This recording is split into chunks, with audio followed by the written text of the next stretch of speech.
사랑하는 성도 여러분, 좋은 아침입니다. 베드로 사도는 흩어진 성도들을 향해서 촉구했습니다. 부르심에 합당하게 행실에 거룩하라. 하나님 앞에 두려움을 가지라. 하나님께 소망을 두라. 서로 뜨겁게 사랑하라. 이 촉구에 이어서 오늘은 신령한 젖을 사모하라고 말씀합니다. 그리고 이어서 예수 그리스도로 인해서 신자가 얻게 된 새로운 정체성과 소명에 대해서 말씀합니다. 먼저 사도 베드로의 명령을 생각해 봅시다. 사도는 신령한 젖을 사모하라는 명령에 앞서서 버리라고 촉구하고 있습니다. 무엇을 버리라고 말씀합니까? 모든 악독과 모든 기만과 외식과 모든 비방하는 말을 버리라 말씀합니다. 하나님의 말씀으로 새롭게 탄생한 그리스도인이란 신분을 가진 자들에게서 나타나야 할 변화를 말씀하고 있지요. 말씀으로 회심하고 거듭난 그리스도인들은 자신이 무엇으로부터 해방된 자들인지를 아는 자들입니다.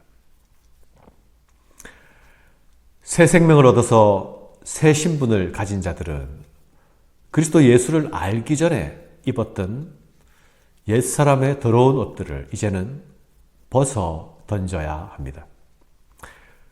그리스도인들이 다시 태어난 자들이라면 이제 다시 태어난 그 생명은 그리스도 안에서 자라가야 합니다.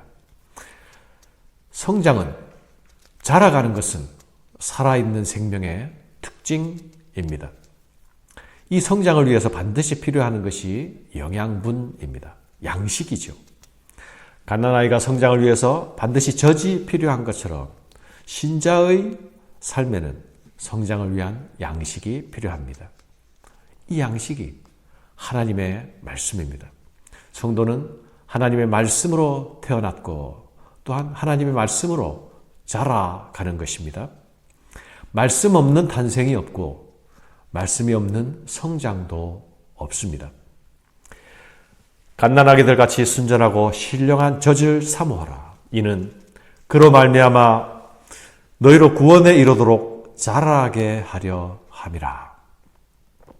사랑하는 여러분, 나는 오늘도 자라가고 있습니까? 하나님의 말씀으로 자라가고 있습니까? 신령한 젖을 사모하라고 말씀하고 있지 않습니까? 갓난아이가 본능적으로 어미의 가슴을 파고 드는 것처럼 그렇게 말씀을 사모하라고 합니다. 그래야 구원에 이르는 성장이 가능하다고 말씀합니다. 태어난 생명에는 그 생명 안에 성장을 위한 DNA가 들어있지요. 그러나 그렇다 하더라도 자동으로 성장할 수는 없습니다. 공급이 있어야 성장합니다. 우리가 받은 구원의 생명 안에도 하나님의 백성으로 자라게 하는 DNA가 들어 있습니다. 그러나 이 성장의 씨는, 이 성장의 DNA는 하나님의 말씀의 공급을 통해서 가능해지는 것입니다. 자라게 되는 것입니다. 구원에 이르도록 자라야 한다고 말씀하고 있지 않습니까?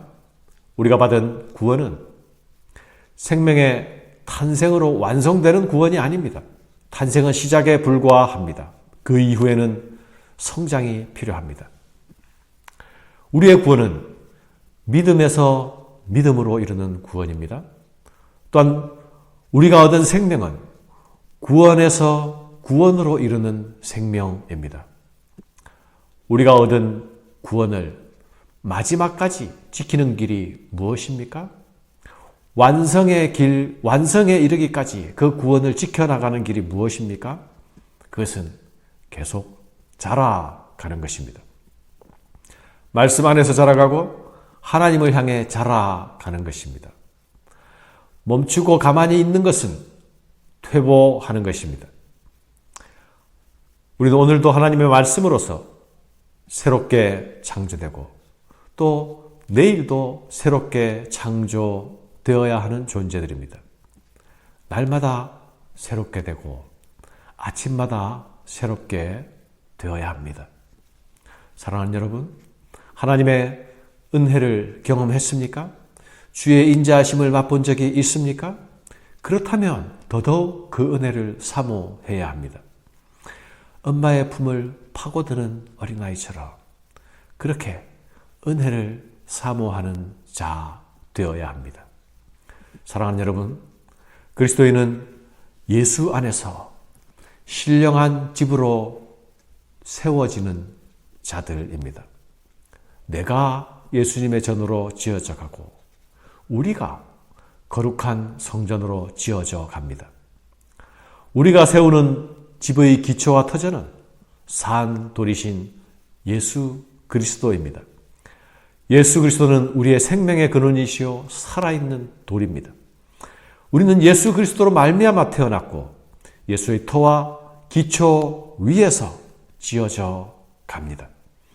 그리스도가 우리가 짓는 집의 기초석입니다. 사랑하는 여러분, 이 아침에 기억합시다. 집을 짓는 일은 결코 혼자서 가능한 일이 아닙니다. 혼자서 지을 수 없습니다. 혼자서는 안 됩니다. 내 스스로 이 집을 완성할 수 없습니다. 그리스도 예수께 연합되어서 거룩한 집으로 지어져 갑니다. 또한 함께 부름받은 성도들과 연합하여 거룩한 집으로 지어져 갑니다. 우리가 예수님의 몸이 되어서 거룩한 공동체로 나타나고 예수 안에서 함께 지어져 갈 때에 우리는 세상 가운데서 구별된 공동체를 드러낼 수 있습니다. 거룩한 공동체를 나타낼 수 있는 것입니다. 우리가 받은 구원은 나를 향한 부르심이면서 동시에 우리를 향한 부르심임을 기억합시다. 사랑하는 여러분, 우리는 또한 거룩한 제사장으로 부르심을 받은 자들입니다. 하나님은 부르신 자들에게 하나님께서 받으실 만한 신령한 제사를 기다리십니다. 이 제사는 하나님께 받은 우리의 생명이 하나님께 올려드리는 삶의 예배입니다. 하나님은 우리를 향해 뚜렷한 목적을 가지고 부르셨지요. 우리가 받은 구원은 새로운 삶을 향한 초청이 아닙니까? 우리가 받은 구원은 소명이 있는 부르심입니다. 베드로 사도가 성도의 소명과 정체성에 대하여서 주시는 말씀을 들어볼까요? 그러나 너희는 택하신 족속이요 왕같은 제사장들이요 거룩한 나라요 그의 소유가 된 백성이니 이는 너희를 어두운 데서 불러내어 그의 기이한 빛에 들어가게 하신 이에 아름다운 덕을 선포하게 하려 하심이라. 뭐라 말씀하시고 있습니까?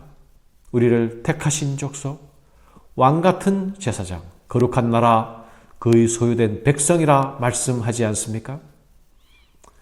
얼마나 감격스러운 말씀입니까? 하나님이 우리를 부르시고 왕으로, 제사장으로, 거룩한 나라로, 당신의 백성으로 삼으셨습니다. 그러나 여러분, 이 부르심에는 뚜렷하고 흔들리지 않는 목적이 있습니다. 그것이 무엇입니까? 이는 너희를 어두운 데서 불러내어 그의 기이한 빛에 들어가게 하신 이에 아름다운 덕을 선포하게 하려 하심이라.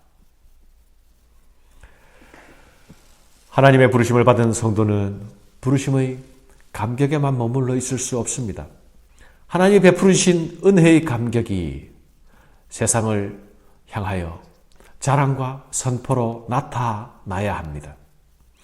내 자랑, 내 선포가 아니라 나를 불러내어서 빛으로 이끄신 하나님 자랑, 하나님 선포입니다. 이 일을 위하여 우리를 부르셨다고 말씀합니다. 오늘 하루를 시작하는 이 아침에 이 거룩한 부르심을 기억하고 되새기는 아침이 되기를 원합니다. 오늘 우리가 사는 하루가 이 부르심의 뜻에 반응하여서 부르신 이의 마음을 시원케 하는 하루가 되시기를 바랍니다. 감사합니다.